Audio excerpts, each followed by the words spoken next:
आदाब, मैं हूं मुमताज आलम रिजवी और मैं बात करूंगा इजराइल की। जी हाँ, इजराइल से जिस तरह की खबरें आ रही हैं, ऐसा तो लग रहा था कि इजराइल बहुत बहादुर है, उसकी जो जासूसी टीमें हैं, एजेंसियां हैं, बड़ा काम करती हैं, मोसाद बहुत ताकतवर है। लेकिन अब हो क्या रहा है?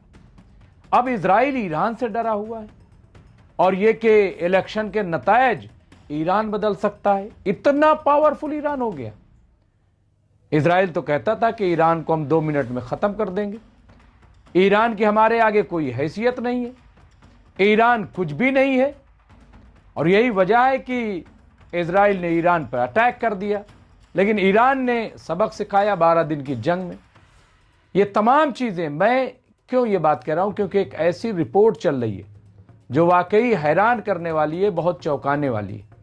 और उसी रिपोर्ट पे हम बात करेंगे। यहाँ पे देखिए, इजरायली अखबार इजराइल ह्योम ने अपनी एक रिपोर्ट में लिखा है कि इजराइल की सिक्योरिटी के इदारे आइंदा इंतखाबात में ईरान की मुदाखलत को रोकने के लिए संजीदगी से काम कर रहे हैं, क्योंकि ईरान दाखिली बहरान का फ़ायदा उठाकर, अब यहाँ पे आप देखिए कि दाखिली बहरान यानी इजराइल इस बात को मान रहा है कि इजराइल के अंदर दाखिली बहरान है, इजराइल में सियासी अदम पायदारी पैदा करने की तैयारी कर रहा है।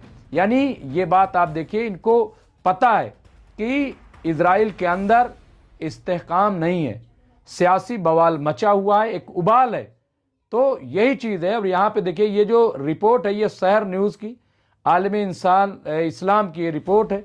यहाँ दानी यहाँ पे बताया गया है, स्त्रेनो फेतश कि इस रिपोर्ट में दावा किया गया है कि ईरान सोशल मीडिया पर अपने नेटवर्क की मदद से इंतखाबात के उम्मीदवारों के दरमियान इख्तलाफात पैदा करने की तैयारी में है। यानी आप देखिए, जो काम खुद इजराइल करता है, अब उस काम के बारे में ईरान को बता रहा है कि काम ईरान कर रहा है, ईरान इंतशार पैदा कर रहा है, ईरान गड़बड़ी कर रहा है, ईरान बहुत कुछ करेगा। यहाँ इजरायली अखबार ने दावा किया है कि ईरान 3 मरहलों में ये काम करेगा। सबसे पहले मरहले में वो इंतखाबात से कबल इजराइल में वोटरों के दरमियान इख्तलाफात पैदा करने की कोशिश करेगा। वोटरों के दरमियान यानी आप देखिए कि जो हालात इस वक्त इजराइल के हैं, जिस तरह के हालात वहाँ पे 2 साल जंग में जो हालात पैदा हो गए, कारोबार ठप है, बेरोजगारी है, लोग इजराइल छोड़ करके जा रहे हैं, भाग रहे हैं, वहाँ पे कुछ भी, हर चीज़ ठप है। इसके बावजूद इल्ज़ाम ईरान पर है। बहरहाल ये इल्ज़ाम है कि वो कोशिश करेगा। और इसके बाद दूसरे मरहले में वोटिंग के दिन लोगों के जहनों में शक व शकूक पैदा करेगा। ये कौन करेगा? ईरान करेगा। और कह कौन रहा है? ये बात इजराइल कह रहा। आप सोच रहे हैं कौन कह रहा है? इजराइल ये बात कह रहा। यानी इजराइल खौफजदा किससे? ईरान से, कि 3 मरहलों में जो इजराइल का इलेक्शन है उसे ईरान मुतासिर करेगा। यानी अभी से बेंजामिन नेतन्याहू ने माहौल बनाना शुरू कर दिया कि अगर उनकी हार होगी तो उसका ठीकरा अपने ऊपर नहीं, ईरान पर फोड़ा जाएगा। और देखिए, और फिर आखिरी मरहले में इंतखाबात के नतायज को मुश्तबा बना देगा।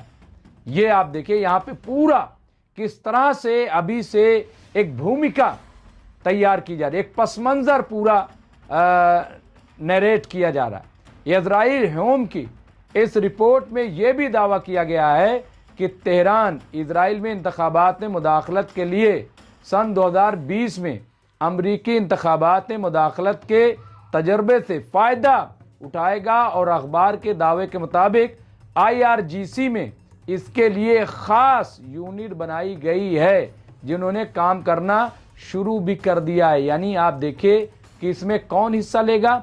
IRGC, जो उनकी सुप्रीम मिलिट्री है आयतुल्लाह सैयद अली खामनाई की, वो इसमें शामिल होगी, इनका कहना है। और वो अभी से इसकी तैयारी कर रहे हैं। तो तैयारी कौन कर रहा है? ईरान कर रहा है, इजराइल कर रहा है।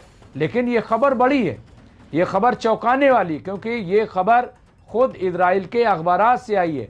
यहाँ इजरायली अखबार ने अपनी रिपोर्ट के आखिर में कहा है कि इजराइल में इंतखाबात के अमल को नुकसान पहुंचाने की ईरान की ताकत हकीकी है और इसमें इजाफा भी हो रहा है। इसलिए इजरायली सिक्योरिटी इदारों को बेहद संजीदगी के साथ काम करना होगा। तो ये आप देखिए कि किस तरह से एक अलर्टनेस, अब किस तरह से काम करेंगे, ये एक हिस्सा है लोगों को वर्गलाने का, लोगों को भटकाने का और अपना जो जुर्म है, अपनी जो खामियां हैं उनको छिपाने का ये तरीक़ा कार है। वरना आप बताइए, आप तो इतना स्मार्ट हैं, आप इतना अलर्ट हैं, मोसाद जैसी एजेंसी है जो ईरान में जा कर के लोगों को मारने का काम करती है। आप खुद कहते हैं पूरी दुनिया में आपके मोसाद 7,000 वर्कर फैले हुए, ये आपके यहाँ की रिपोर्ट है। इसके बावजूद ये आपको डर है, तो ये हैरान करने वाला है।